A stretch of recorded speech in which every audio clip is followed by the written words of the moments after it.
성경 속에서 절체절명의 위기, 정말로 큰 위기의 순간이다라고 말하면 저는 언제나 이 출애굽기 14장으로 가야 한다고 생각합니다.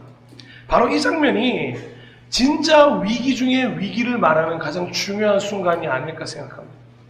이제 막 출애굽한 이스라엘 백성들, 그 기쁨도 즐길 찰나도 없이 눈 앞에는 홍해가, 등 뒤에는 바로가, 이 정말 사면초가에 정말 자신들을 죽을 듯 쫓고 있는 이 순간에 우리는 과연 무엇을 할 수 있을까 늘 생각하게 되는 구절입니다. 그런데 그때 모세가 이스라엘 백성에게 무엇이라고 말씀하셨는지 아십니까? 바로 이런 말씀을 남겼습니다. 모세가 백성에게 대답하였다. 두려워하지 마십시오. 당신들은 가만히 서서 주님께서 오늘 당신들을 어떻게 구원하시는지 지켜보기만 하십시오. 당신들이 오늘 보는 이 이집트 사람들을 다시는 볼 수 없을 것입니다. 주님께서 당신들을 구하여 주시려고 싸우실 것이니 당신들은 진정하십시오. 아멘. 그토록 유명한 말이지 않습니까? 너희는 가만히 있어. 그런데 이 정말 멋진 고백에 하나님은 그렇게 행하실 것입니다. 그런데 이 말을 듣고 계셨던 하나님의 반응은 사실 모세와 달랐다는 걸 알고 계십니다. 모세에게 이렇게 말씀하십니다. 14장 15절. 주님께서 모세에게 말씀하셨다. 너는 왜 부르짖느냐? 너는 이스라엘 자손에게 명하여 앞으로 나아가게 하여라. 이 얼마나 당황스러운 순간입니까? 모세가 뭐라고 얘기했죠? 여러분 가만히 서 계시기만 하시면 하나님의 구원이 임할 것입니다 라고 했는데 하나님은 뭐라고 하시죠? 야 미안한데 앞으로 가라고 해 임마. 지금 거기서 서서 부르짖지 말고 전진해! 라고 이야기하시는 거예요. 그러니까 모세가 얼마나 난처했겠습니까? 갑자기 자기는 멈춰서라고 했는데 하나님은 가라 하셨으니 우왕좌왕하면서 어떻게 해야 할지 모르는 상황이 된 것입니다.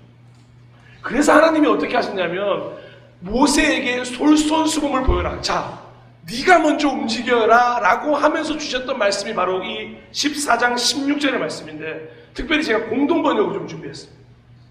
너는 너의 지팡이를 들고 바다 위로 팔을 뻗쳐 물을 가르고 이스라엘 백성으로 하여금 바다 가운데로 마른 땅을 걸어 건너가게 하여라.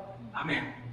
머뭇거리고 있고 우왕좌왕하고 있던 모세에게 네가 먼저 지팡이를 들고 너의 팔을 바다 위로 뻗음으로 이 모든 일이 시작되게 하라고 말씀하고 계시는 줄.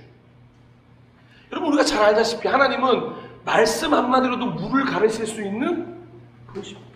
사실 손가락 하나 움직이면 저 바로 군대를 그냥 한 방에 없앨 수도 있는 분이 우리 하나님이십니다.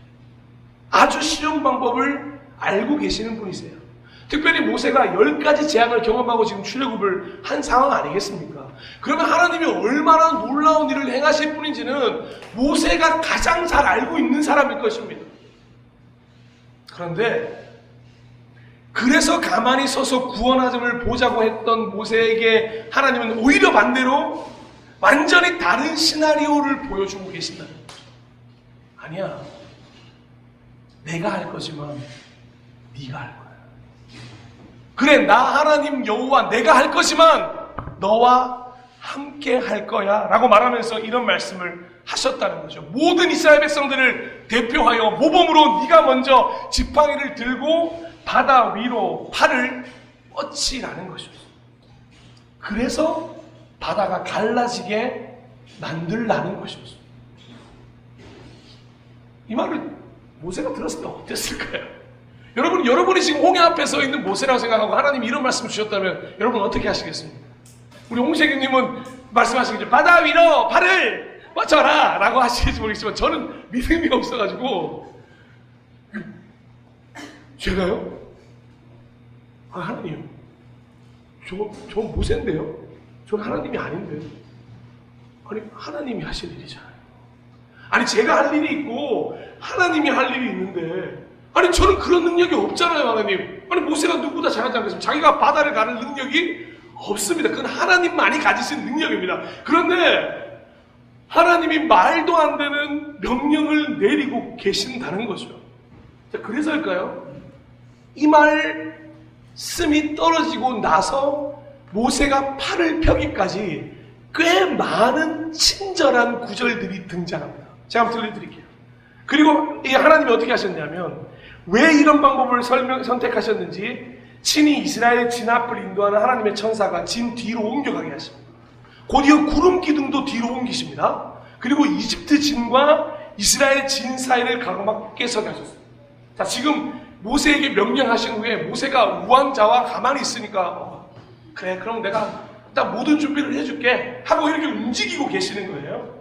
그러니까 진 사이를 가로막고 있으니까 양쪽이 서로 가까이 갈 수 없게 만드셨습니다. 이제 모세에게 조금 자신감이 들었겠죠.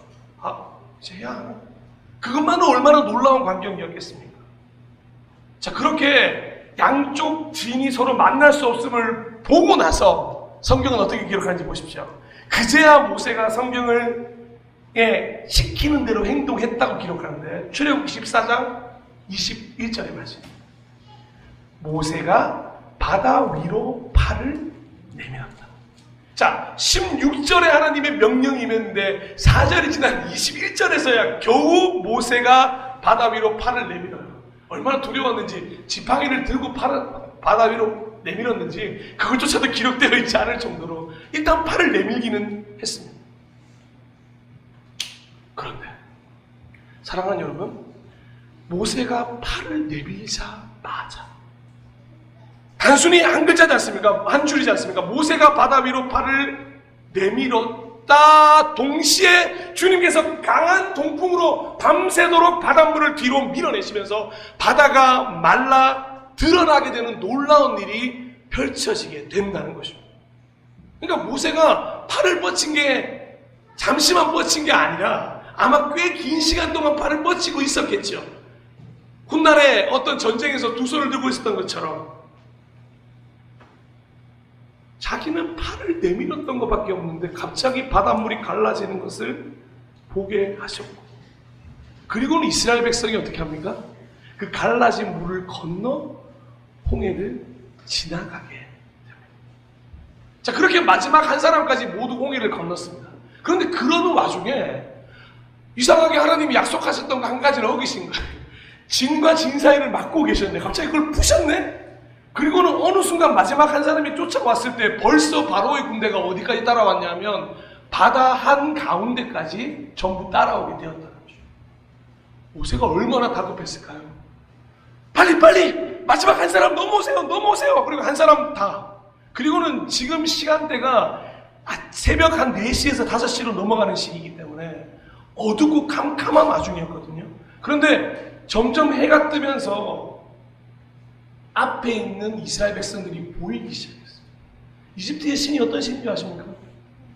태양신. 태양신이 우리를 돕는구나, 드디어 잡을 수 있겠구나 생각하고 그 바다 위로 더 적극적으로 뛰어들어 말들을 달리기 시작했습니다. 얼마나 두려웠을까. 바다는 잘 건넜어요. 자, 눈앞에 있는 건 잘 해결됐습니다. 근데 등 뒤에 있는 걸 해결해 주시진 않는 거예요. 그러니까 여전히 눈앞에 있는 것들은 해결되는데 등 뒤가 있으니까 얼마나 쫓기는 심정이었겠습니까? 그때 하나님이 한 번 더 이렇게 말씀하셨어요. 야훼께서 모세에게 이르셨다. 이집트인들과 그들의 병거와 기병들 위에 물이 도로 덮이게 내 팔을 바다 위로 뻗쳐라. 한 번 더 바다 위로 뻗치라고 말씀을 하십니다. 그런데 이때요, 어떤 두려움이 들었는지 이집트 군대들이 야, 큰일 났다. 하나님이 움직이시는 것 같아. 저들의 신이 움직이는 것 같아. 빨리 후퇴하려고 하던 찰나였습니다. 그때 하나님은 이 명령을 내리신 거죠. 여러분, 모세라면 어떻게 했을까요? 또 망설였을까요? 정말 다행히도 이번에는 잠시의 망설임도 없이 이렇게 합니다. 14장 27절. 모세는 팔을 바다 위로 뻗쳤다. 아까 전에는 16절에 고백하고 21절에 행동했는데 지금 26절에 이야기하고 27절에 바로 행동하는 모세를 볼 수가 있습니다. 왜냐? 이렇게 행하신 분이 하나님이심을 눈으로 보았기 때문이고, 분명히 약속하셨던 것, 바로의 군대를 네 눈앞에서 사라지게 해주셨던 그 약속을 지금 이루신 하나님이시기 때문에 다시 한번 바다 위로 팔을 뻗쳤다는 거죠. 그래서 어떤 일이 벌어졌습니까? 그 팔을 뻗침과 또 동시에 물이 제자리로 돌아오기 시작합니다. 특별히 너무 멋있는 구절인데요. 벽처럼 서 있던 바닷물이 바로의 군대 위로 쓰러지듯 넘어졌다, 이렇게 표현했어요. 이게 나중에 여리고성에 가면 똑같은 표현이 되잖아요. 이게 하나님의 완전한 방법, 완전히 그들을 덮어버리시. 순식간에 바닷물이 본래의 상태로 돌아오게 되고, 당연히 바로의 군대는 한 명도 살아남지 못하게 되었습니다. 그렇게 하나님은 세 가지 약속을 다 지키셨어요. 바닷물을 갈라지게 하셨고, 마른 땅을 건너게 하셨고, 바로의 군대를 전멸하셨어요. 그저 이스라엘 백성들은 앞으로 전진하기만 됐는데, 그리고 모세는 바다 위로 손을 뻗치기만 하면 됐는데, 하나님은 이 모든 일들을 행하여 주셨다는 거죠. 그런데 저는 오늘 이 본문을 보면서 그래서 중요한 생각 하나가 찾아들었습니다. 도대체 왜 하나님은 직접 하실 수 있는 일들을 모세에게 명령하신 거죠? 저는 이 시대에 우리에게 던지는 질문과도 똑같다고 생각합니다. 왜 그 많은 하나님 나라의 일을 이 교회에게, 이 그리스도인들에게 맡기셨어요? 하나님이 충분히 하실 수 있는 그 일을 왜 모세에게 명령하시고 우리에게 명령하고 계시는가? 그 질문이 들기 시작했어요. 그것도요, 다른 방법이 아닙니다. 굳이 바다 위로 손을 뻗치는 행동을 통해서 하나님은 일을 시작하시고 왜 일을 마무리하셨을까? 뭐 다른 거 안 될까요? 우리 홍식이님처럼 이스라엘 백성들 보고 바다 위로 발을, 그러면 다 같이 뻗쳐라 하면 그때부터 바닷물이 갑자기 동부 쫙 불고 이러면 얼마나 멋있겠습니까? 놀리는 거예요. 죄송해요. 네. 그렇게 했으면 얼마나 좋겠어요. 그리고 바닷물아 다쳐라 그러면 쫙 다치면 얼마나 좋겠습니다. 그런데 굳이 그 두려워하고 우왕좌왕하던 모세의 팔을 그 바다 위로 뻗쳐서 그 행동을 하게 하신 이유가 무엇이냐는 거죠. 가장 첫 번째 이유는 하나님께서는 모세와 동역하기를 원하셨다는 것입니다. 앞으로 출애굽할 이스라엘 백성을 인도할 존재가 누군가요? 당연히 하나님이시지만 사실은 눈에 보이는 모세였습니다. 그러면 모세에게 권위를 심어주고 그의 말에 힘을 실어줄 수 있는 방법은 하나님께서 모세와 함께 계심을 보여주는 것이었습니다. 앞으로 길고 긴 시간 동안 그 광야를 인도해 가야 하는데 모세가 매번 우왕좌왕하고 맨날 그렇게 결정하지 못하는 그런 상태로 있었다면 사람들은 점점 그를 의심할 것입니다. 그런데 하나님은 그 뒤에서 이미 그 모든 40년의 광야 기간을 아시고 모세에게 힘을 실어주시고 모세 너야말로 바로 하나님의 일을 위임받은 존재라는 걸 이스라엘 백성에게 보여주셨습니다. 여러분이 이스라엘 백성에다가 한번 생각해 보십시오. 지금 모세가 이렇게 팔을 뻗치고 있습니다. 근데 그 팔을 뻗치는 동시에 바닷물이 갈라졌습니다. 여러분 모세가 뭘로 보이겠습니까? 저는 모세가 그 순간 신으로 보였을 거라 생각합니다. 태양신 저리 가라 할 정도로. 그리고 한 번이면 정말로 그냥 의심을 하면 하는데 그래 뭐 마술을 부렸겠지. 근데 또 팔을 뻗쳤는데 이번에 물을 덮어버리시네. 앞으로 모세의 말을 어떻게 생각할지 하나님은 모세와의 동역을 통해서 분명하게 보여주셨다는 거죠. 그리고 나아가 한 가지 더, 하나님과 함께 일하는 모세를 보면서 이스라엘 백성들이 모세와 함께 계신 하나님을 궁극적으로 바라볼 수 있기를 바라셨다는 거죠. 그래, 모세에게 힘을 실어줄게. 그런데 정말로 너희를 인도하는 존재는 나 여호와야. 그걸 잊지 마. 그래서 모세가 신명기를 통틀어 뭐라고 하는지 아십니까? 한마디로 줄이면 이겁니다. 여호와를 잊지 마라. 쉐마 이스라엘, 들으라 이스라엘아. 여호와를 잊지 마라. 여호와 주 너의 하나님을 사랑해라. 이게 모세의 유언이고 모든 것이었습니다. 하나님을 볼 수 있도록 해주신. 그래서 모세의 행동에 따라 하나님이 움직이셨다는 걸, 팔을 뻗치고 하는 그 행동을 보며 마치 하나님이 자신 스스로의 팔을 뻗치셨던 것처럼 그걸 모세를 통해 보여주시며 자신의 존재를 드러내셨다. 그럼 두 번째 이유는 뭘까요? 저는 이것이 우리 그리스도인들에게 준 큰 이유라고 생각하는데, 두 번째 이유는 바로 모세가 가진 두려움을 극복시켜 주기를 바라셨다는 것입니다. 여러분, 바다는 무엇을 의미한다고 말씀드렸죠? 늘 죽음을 말씀드린다고 말합니다.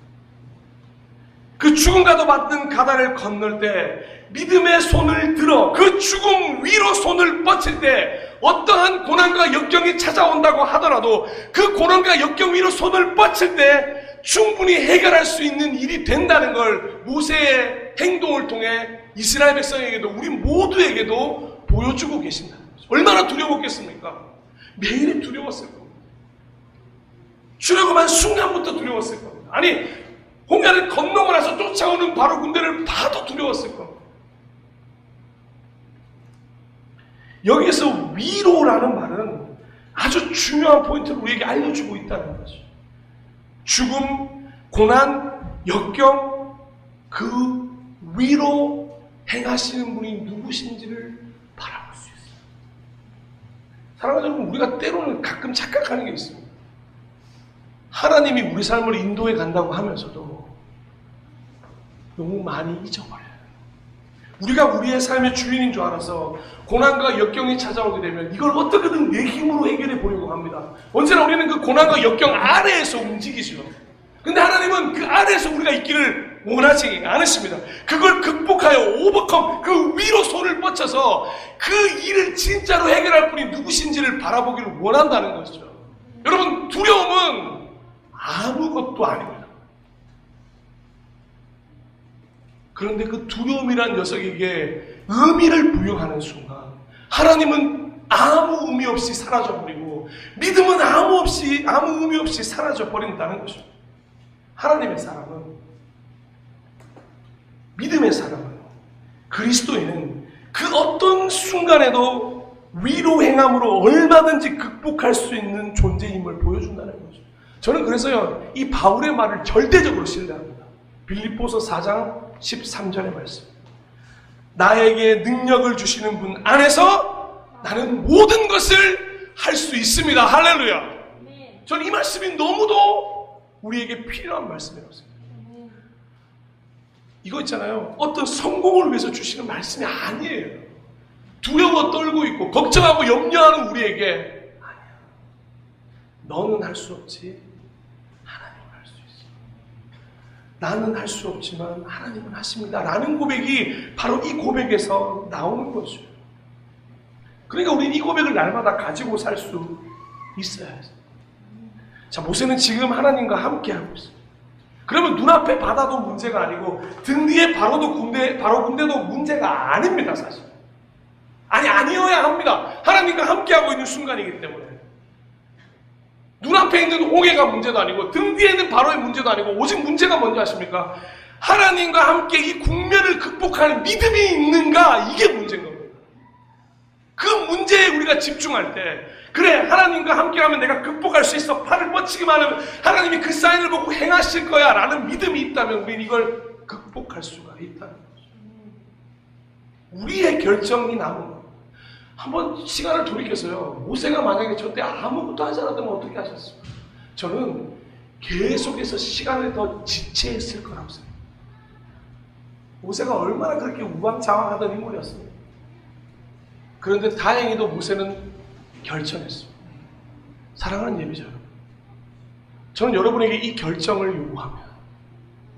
하나님과 함께하고 계시는데 왜 두려움을 옆에 두십니까? 하나님과 함께하고 계시는데 왜 두려움이라는 존재에 자꾸 지고 계십니까? 이 80년대부터 유행하던 단어가 있지 않습니까? 이 세상에서 제일 맛있는 라면이 뭔지 아십니까? 라고 했을 때 사랑하는 사람과 함께 라면을 뛰어노는 그 라면, 하나님과 함께 라면. 여러분, 우스갯소리 같지만 전 이게 가끔씩 소름 돋게 행복한 단어예요. 진짜 한번 하나님하고 한번 라면 한번 먹으면서 대화 한번 해보는 게 내 평생 소원인데 얼마나 행복할까요? 근데 그 하나님과 함께 라면이 언제나 우리 삶에 지금 이루어져 있다는 걸 알고 계십니까? 저는 이 구절이 이 세상의 모든 절망을 종식시킬 수 있는 유일한 구절이라고 생각합니다. 그래서 많은 많은 사람들이 지금 너는 혼자가 아니야, 하나님과 함께야 라는 걸 알았으면 좋겠습니다. 하나님과 함께라면 정말 그 어떤 것도 두려워할 게 없고 부족할 것이 없고 오버컴, 이 극복은 식은 죽 먹기 같은 것이기 때문에 하나님이 나와 함께 동역하고 계시고 하나님이 나의 행동에 힘을 실어주고 계시는데 내가 무엇을 두려워하고 무엇이 나를 흔들 수 있겠습니까? 그런데 하나님이 함께 하시지 않는다면 우리는 결코 어떤 것 위로도 손을 뻗칠 수가 없을 것입니다. 해결할 수 없고 극복할 수 없을 것입니다. 하나님의 능력이 없기 때문에 우리는 아무것도 행할 수 없는 존재가 되는 것입니다. 그래서요, 오늘 좀 새롭게 이 구절들을 좀 발견했으면 좋겠습니다. 여호수아 1장 9절의 말씀. 내가 너에게 굳세고 용감하라고 명하지 않았느냐? 너는 두려워하거나 낙담하지 말아라. 내가 어디를 가든지 너의 주 나 하나님이 함께 있겠다. 아멘. 그리고 또 마태복음 1장 23절에 예수 그리스도의 이름을 주시며 보아라 동정녀가 잉태하여 아들을 낳을 것이니 그의 이름을 임마누엘이라 할 것이다 하신 말씀을 이루려고 하신 것이다. 함께 읽어볼까요? 임마누엘은 번역하면 아멘. 할렐루야. 그리고 예수님 가시면서 뭐라고 말씀하셨습니까? 보아라 내가 세상 끝날까지 항상 너희와 함께 있을 것이다. 아멘. 아예 못을 박아버리셨어요. 제일 행복한 라면이 하나님과 함께 라면이라고 그랬습니까? 하나님은 아니, 하나님과 함께 라면이라는 가정은 더 이상 쓰지 마. 나는 너와 함께 해 라고 명확하게 우리에게 알려주고 계신다는 거죠. 그러니까 우리가 이 가정을 이제 쓸 필요가 없는 거예요. 이제 모든 순간 어떠한 상황에도 하나님이 우리와 함께 하시기에 우리는 오버컴, 얼마든지 극복해낼 수 있다는 것입니다. 오늘 예배 전에 제가 마태복음 14장을 읽어드렸는데 마태복음 14장에 보면 예수께서 풍랑 위로 걸어 제자들에게 오는 장면이 등장합니다. 그런데 놀랍게도 베드로가 자신의 두려움을 좀 극복하기 위해서 뭐라고 얘기했냐면 이렇게 얘기합니다. 베드로가 예수께 말하였다. 주님, 주님이시면 나더러 물 위로 걸어서 주님께로 오라고 명령하십시오. 저는 이래서 베드로를 미워할 수가 없습니다. 저는 베드로가 사실 신약의 요나 같아요. 야, 진짜 대단한 믿음 아닙니까? 어떻게 이거는 예수님을 시험하는 동시에 자신도 아마 수제자로서의 어떤 굳건한 위치를 만들기 위한 어떤 마음 아니었겠습니까? 정말 우리를 걷게 된다면 이거 두고두고 얼마나 회자될 이야기입니까? 전집사님이 예를 들어 저수지, 유은 저수지 돌다가 예수님께 기도하는 거예요. 예수님 나보고 이 저수지 물 위로 걸어오라고 하십시오. 근데 우리는 아무도 못 봤는데 걸어간다고 치죠. 그러면 이 얘기 안 하시겠습니까? 집에 오자마자 한 집사 내가 오늘 물 위를 걸었네. 여러분, 근데 한 사람도 믿어줘요. 어머 어떡해요? 아니 예수님이 나더러 걸으라고 오라고 하셨어. 이거 베드로가 앞으로 얼마나 많이 얘기를 했겠습니까? 그런데 여러분 우리가 주목해야 될 건 그 장면이 아니라 베드로가 왜 물 위를 걷다가 바다에 다시 빠져들어갔나 이거죠. 베드로가 배에서 내려서 물 위로 걸어 예수께로 가기 시작합니다. 자, 예수님만 걸은 게 아니라 베드로도 걸었어요. 우리도 걸을 수 있겠죠. 그렇게 예수님만 바라보고 물 위로 걸어갈 때는 물 위를 걸어갔습니다. 마치 홍해를 마른 땅을 지나간 것처럼 그 물 위를 걸어갑니다. 그런데 베드로가 갑자기 뭘 보는지 아십니까? 옆에서 불어오는 거센 바람이 불어오는 걸 보고 무서움에 사라져요. 그리고 성경 말씀 재밌지 않습니까? 거센 바람이 불어오는 걸 볼 수가 없습니다. 느끼는 거죠. 근데 그걸 봤다고 표현합니다. 그러니까 얼마나 베드로가 그 피부로 왔던 두려움이 정말 눈에 보인 것처럼 행동했냐는 겁니다. 그리고 그 거센 바람을 느끼며 그 바람을 봤다는 표현, 그 다음에 어떤 일이 벌어집니까? 갑자기 베드로의 몸이 쑥 하고 0.5초 만에 마치 홍해문이 닫히듯이 베드로가 물 안 속으로 빠져들기 시작합니다. 그때 예수님이 다가와 손잡아 주셨죠. 뭐라고요?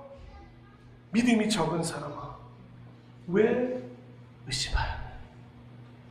우리는 베드로가 우리를 걸었다는 것보다 이 구절에 더 주목해야 되는 이유가 바로 오늘 이 이유가 바로 마지막 이유이기 때문입니다. 왜 모세가 바다 위로 손을 뻗치게 했냐고 말한다면 바로 의심을 신뢰로 바꾸어 주기 위함이었다는 거죠. 사실 모세는요, 출애굽한 직후에도 하나님을 의심하고 있었다는 것입니다. 믿는 척했고 진짜 마음 깊숙한 곳에 정말 하나님에 대한 믿음을 가져야지 했지만 왜 두려웠냐면 눈앞에 홍해가 있고 등 뒤에 바로 군대가 있으니, 야 하나님 이거는 약속했던 일이 아니잖아요. 죄송합니다만 하나님이 단 한 번도 이런 일이 있을 거라고 모세에게 말하지 않으셨어요. 그냥 가나안으로 갈 줄 알았던 거예요. 근데 막상 출애굽에서 나왔더니만 정말 전멸될 위기에 놓인 거예요. 여러분 한번 생각해 보십시오. 지금 유대인들이 한 군데 다 모였습니다. 정말로 있잖아요. 이게 태양신의 뜻이었다면 한 번에 유대인들을 전멸시킬 수 있는 절호의 기회 아니겠습니까? 바로 모세 입장에서는 이게 얼마나 두려우겠어요. 잠깐만, 이게 하나님이 하신 게 설마 아닐까? 이게 하나님이 이중 스파이였나? 여러 가지 수많은 마음이 들 때 하나님은 뭐라고 얘기하시냐면, 아니야 모세야, 나의 계획은 너희를 전멸시키는 게 아니라 저 바로의 군대를 전멸시키는 거야. 왜 그걸 아직도 모르겠니? 바다 위로 손을 뻗쳐라. 너의 의심을 신뢰로 바꾸어야 할 때다 라고 말씀하시자 이런 일이 벌어졌다. 마치 예수님이 바다 위로 손을 뻗쳐서 의심하던 베드로를 잡아주셨던 거죠. 의심 많은 모세에게 하나님의 일하심을 보여주면서 신뢰의 모습을 보여주기 위함이었다는 것입니다. 저는 모세가 팔을 내밀었을 때 그 손과 동시에 하나님이 그 두 손을 마주 잡았다고 생각합니다. 그래서 동역이 일어났다고 생각합니다. 그 의심이 신뢰로 바뀌었다고 생각합니다. 여러분 기억나세요? 다 기억은 못하시겠고 아이를 낳아보신 분들은, 아니 아이를 키워보신 분들은 한 10달, 11달쯤 되면 애가 갑자기 걸으려고 합니다. 걸으려고 할 때 처음에 멀리 떨어져서 소파에서 뒤로 불어서 어서와 우리 새끼 어서와 이렇게 하면 또 이렇게 뒤뚱뒤뚱 이렇게 하면서 걸어와요. 효민이 기억나나 보네요.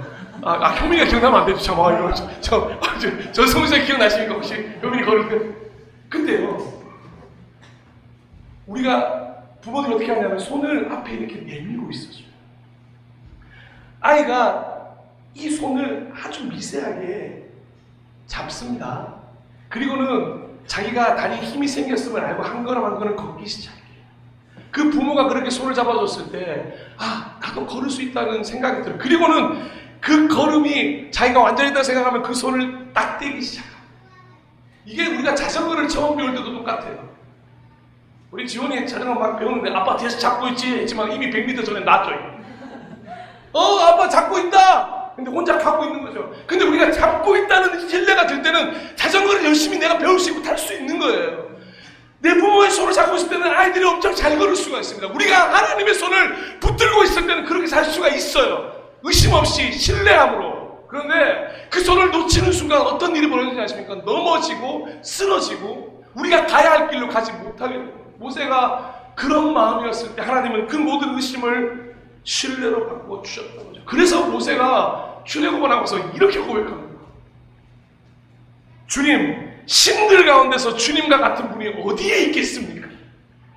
주님과 같이 거룩하시며 영광스러우시며 찬양받을 만한 위엄이 있으시며 놀라운 기적을 일으키시는 그런 분이 어디에 있겠습니까? 아멘. 이렇게 노래 부르는 거예요. 태양신이 진짜 신인 줄 알고 살아오고 그런 교육을 받아온 밑에서 진짜 신은 우리 하나님이시고, 모세는 이집트의 태양신과 하나님을 비교하며 자꾸만 의심했고 하지만 깨닫게 되었고, 하나님은 태양신 아니 그 어떤 신보다도 더 신 중의 신이고 유일하신 하나님이신 그런 분이심을 모세는 소리 높여 고백할 수밖에 없었던 것입니다. 그러면 물 위로 올라온 베드로는 뭐라고 고백했는지 아십니까? 베드로의 고백은 더 대단합니다. 마태복음 14장 33절. 배 안에 있던 사람들은 그에게 무릎을 꿇고 말하였다. 선생님은 참으로 하나님의 아들이십니다. 아멘. 근데 여러분 알고 계세요? 이 사건이 뭐 뒤에 있었는지? 참고로 그 배에 타고 있던 사람들은 예수님의 12제자였고요. 이 12제자는 지금 오병이어의 기적을 경험하고 배를 탔던 중이었습니다. 그 오병이어를 보고도 하나님이 참으로 하나님의 아들이시라는 걸, 예수님이 하나님의 아들이라는 걸 못 믿고 있었는데 자신의 믿음을 눈을 거두어 손을 잡아주시는 순간, 그 물 위로 걸으시는 주님을 만나는 순간 그들은 참으로 하나님이심을 인정하게 되는 순간이 바로 이 사건이었다. 설교를 마무리하겠습니다. 사랑하고 존경하고 축복하는 동역자 여러분, 예배자 여러분, 하나님은 우리와 동역하기를 원하십니다. 그런데 동역에 한 가지 조건이 있습니다. 우리가 직접 그 동역을 위해 그 동역하는 일 위로 손을 뻗칠 수 있어야 한다는 것입니다. 그냥 골방에서 가만히 부르짖고만 있는 것이 아니라 내가 할 수 있는 일, 내게 맡겨주신 일, 그 일들을 내가 행하며 기도해야 한다는 것입니다. 하나님이 바다 위로 손을 내미는 것처럼, 모세가 그 손을 위임받아 바다 위로 손을 뻗친 것처럼 하나님의 일을 위임받은 그리스도인으로서 그 일들을 내가 직접 행할 수 있어야 한다는 것입니다. 그러니 기도만 하고 있는 동역자가 아니라 하나님과 함께 일하시는 동역자가 되시기를 축복합니다. 그리고 두 번째로, 하나님은 우리가 두려움이라는 올무에서 벗어나기를 원하십니다. 그 유일한 해답은 임마누엘입니다. 하나님은 우리와 함께 하십니다. 그러면 두려움이 조금 더 함께할 필요가 없습니다. 오늘 제가 서남빛 교회에서도 말씀드렸습니다만, 성경에 가장 많은 명령 중에 한 가지가 뭐냐 하십니까? 신약에는 무려 33번이 등장하고 구약에는 그 이상이 등장하는데 일일이 다 세보면 너무 많아서 못 셀 정도인데 뭔지 아십니까? 두려워하지 마라. 가장 많이 얘기했어요. 인간이 얼마나 두려움에 쉽게 빠지는 존재인지 하나님이 가장 잘 알고 계시는 거예요. 그때마다 뭐라고 하신다고요? 두려워하지 마. 그 다음 말이요. 내가 너와 아직도 안 믿겨지십니까? 하나님이 우리와 함께 하십니다. 하나님이 우리와 함께 하시는데 두려움 따위 이제 반드시 극복하시기를 축복합니다. 마지막으로 의심을 버리기 위하여 손을 그 의심 위로 뻗치십시오. 지금 아무것도 해결되지 않고 계십니까? 혹시나 여러 가지 일들이 꼬여 있는 것 같고 잘 해결되지 않는 것 같아 보이는 것들이 있으십니까? 그럼 이제 그 위로 손을 뻗치셔서 하나님이 어떻게 일을 행하시는지 그 일을 볼 때 꼭 보십시오. 그냥 손 뒤로 내밀고 가만히 서 있지 마시오. 그 일에 찾아가. 제가 아주 인상 깊게 들었던 말 중에 하나가, 자기 직장 내에 자기를 괴롭히는 선배가 있는 거예요. 그래서 다른 목사님을 찾아갔더니 다른 목사님이 자, 이 방법을 한번 해봐. 그래서 이 방법을 했대요. 그 선배보다 10분 일찍 출근을 하는 거예요. 그래서 그 선배 의자에 가는 거예요. 의자에 가서 나는 너를 사랑한다. 많이 많이 사랑한다. 라고 고백하라고 했다는 거예요. 네? 그러면서 그 의자에 축복하라는 거죠. 여러분, 이게 미신이고 이런 걸 떠나서 뭐 그런 얘기를 드리려고 하는 게 아닙니다. 뭐 손을 꼭 얹어야 되냐고, 그렇게 꼭 말해야 되냐, 이렇게 말씀을 제가 그걸 말씀을 드리고자 하는 게 아니라 그냥 그렇게 한번 해보는 게 어때라고 했는데, 정말 이 사람이 그렇게 하기 시작하고 아침에 가서 나는 약사님을 사랑합니다. 나는 원장님을 사랑합니다. 특정 직업 얘기하지 않았습니다. 나는 정말 우리 사장님을 사랑합니다. 그런 다음에 의자를 축복하는 거예요. 하나님 이 자리를 축복해 주시옵소서. 여러분, 어떤 일이 벌어진지 아십니까? 한 일주일 동안 아무 마음도 없어요. 더 싫어. 그렇게 기도 안 해. 저 인간 진짜. 그런데요, 하나님이 어떤 분이시냐면 그 위로 우리를 만지시고 그 사람은 안 바뀌어도 내가 바뀌게 하시다. 그리고 내가 바뀌어서 그 사람을 점점 사랑하게 되고 축복하게 되고 섬기게 되는 마음을 허락해 주시더라는 거예요. 제가 그 간증을 들으면서, 그래, 우리가 별거 큰 건 대단한 일이 있겠냐? 우리가 아주 자주 만나는 그 관계 속에서 우리 사랑하는 홍주성도님, 우리 사랑하는 가연자매의 머리 두고 오늘 축복기도 하십시오. 내가 너를 사랑한다.